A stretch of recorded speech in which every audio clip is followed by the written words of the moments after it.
Hello friends. आप सभी कैसे हैं? मम्मी पापा, दादा दादी, नाना नानी और मेरे प्यारे प्यारे बच्चे, आप सभी का मेरे टॉक शो लिगेसी लाफ्स में स्वागत है। और मैं हूं आपकी होस्ट दीप्ति। यदि मैं आपसे पूछूं कि आपने कभी फ्री टाइम में अपने दोस्तों के साथ, अपने भाई बहनों और रिश्तेदारों या परिवार वालों के बीच बैठकर कभी मज़ेदार जोक्स, किस्से, कहानियाँ सुनी है या सुनाई हैं, तो आप कहेंगे हाँ, हमने ऐसा किया है।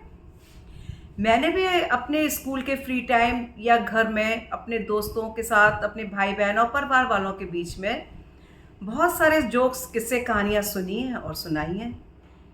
इनफैक्ट मुझे याद है, हम सभी लोगों के बीच में तो सबसे ज़्यादा कंपटीशन यही रहता था कि सबसे मज़ेदार जोक्स, किस्से, कहानी कौन सुनाएगा।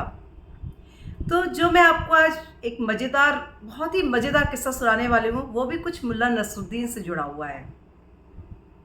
मुल्ला नसरुद्दीन फुर्सत के क्षणों में बैठे हुए हैं और उन्हें एक आइडिया आता है, क्यों ना अपनी बेगम फातिमा को आज उल्लू बनाया जाए और इसी बहाने उनके साथ थोड़ी हंसी टिटोली कर ली जाए। तो बस फिर क्या था, मुल्ला जिस गांव में रहते हैं, उस गांव में उनका एक बहुत बड़ा घर है। उस बड़े से घर में एक बड़ा सा कमरा है और उस कमरे में एक बेड है। मुल्ला नसरुद्दीन एक सफ़ेद चादर तान के उस बेड पे लेट जाते हैं। आंखें उनकी थोड़ी थोड़ी खुली हुई हैं और सांसें बहुत ही धीमी धीमी, इतना धीमी चल रही हैं कि बस बेगम फातिमा को ऐसा लगे कि मुल्ला का आखिरी समय आ गया है। बेगम फातिमा दुपट्टे में सिर रखकर सुबक सुबक के रो रही हैं और मनी मन प्रार्थना कर रही हैं कि बस खुदा मुल्ला को जल्दी से ठीक कर दो। कमरा पूरा शोक में डूबा हुआ है।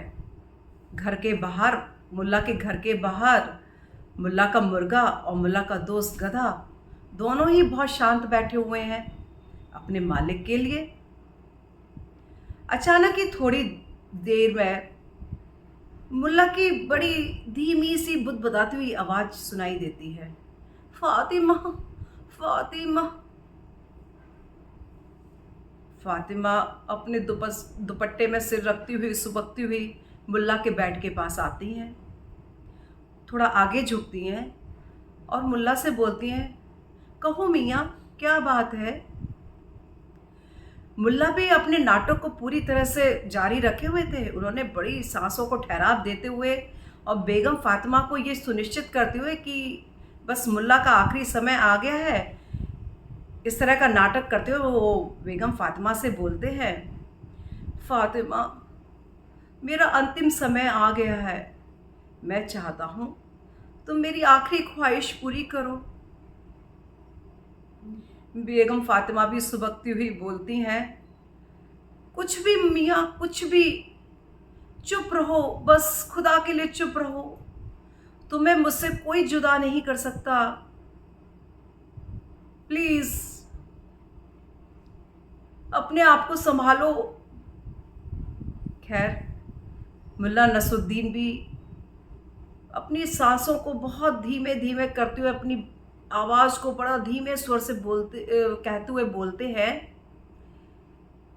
बेगम, मैं चाहता हूँ कि मेरे मरने से पहले तुम थोड़ा सज धज लो, सुंदर सुंदर कपड़े पहन लो, चमकती हुई ज्वेलरी पहन लो। जब मौत का फरिश्ता मुझे लेने आए तो तुम इतनी खूबसूरत दिखो कि वो तुम पर मंत्रमुग्ध हो जाए, तुम पर मोहित हो जाए और मेरी बजाय वो तुम्हें अपने साथ ले जाए। बस फिर क्या था, बेगम फातिमा ने थोड़ी देर तो सोचा और बड़ी स्तब्ध रह गई। मनी मन सोचने लगी, क्या इस दुख ने मेरे सुनने की शक्ति को धुंधला कर दिया है? क्या मेरे कान खराब हो गए हैं? लेकिन वो इतना तो समझ गई थी कि मुल्ला उनके साथ मौत का नाटक कर रहे हैं और मजाक कर रहे हैं। आखिर वो थी तो मुल्ला की ही बेगम, उनसे भी 10 हाथ आगे और बहुत ही चतुर। खैर, माहौल बहुत भारी ही रहा। बेगम फातिमा ने भी नाटकीय अंदाज में अपने आंसू पोंछते हुए बड़े शांत भाव से मुल्ला से बोला, मुल्ला विचार तो तुम्हारा बहुत अच्छा है, लेकिन यदि मौत का फरिश्ता मेरी सुंदरता को देखकर मुझ पर ही मोहित हो गया और उसने मुझसे विवाह करने का निर्णय कर लिया, तब तुम क्या करोगे? बस फिर क्या था, मुल्ला की तो हो गई सिट्टी पुट्टी गुम। जो सांसें धीमे धीमे चल रही थी वो राजधानी ट्रेन की स्पीड से भी ज़्यादा तेज दौड़ने लगी।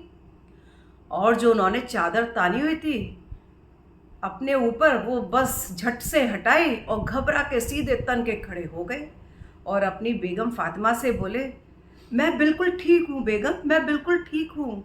भाग हमारे साथ इतना निर्मम निर्णय नहीं कर सकता।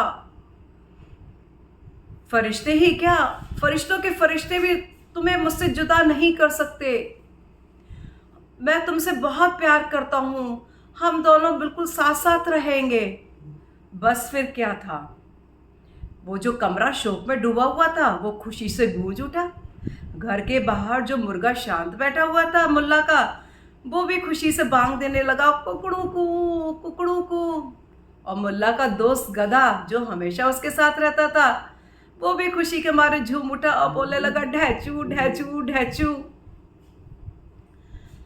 और मुल्ला नसरुद्दीन ने ये प्रूव किया कि जीवन के आखिरी सफ़र तक मजाक हमेशा ज़रूरी होता है ज़िंदगी जीने के लिए। तो दोस्त, फ्रेंड्स, यदि आप सभी लोग मुझसे इसी तरह की मज़ेदार जोक्स, किस्से, कहानियाँ सुनना चाहते हैं तो मेरे चैनल लेगेसी लाफ्स को लाइक, शेयर और सब्सक्राइब कीजिए और मुझसे जुड़े रहिए। और आपको ये किस्सा कैसा लगा मुल्ला नसरुद्दीन का, आप मुझे नीचे कमेंट बॉक्स में लिखकर मुझसे बता सकते हैं। और किस तरह की किस्से कहानियाँ सुनना चाहते हैं ये भी आप मुझे लिख के बता सकते हैं। Bye bye, good night.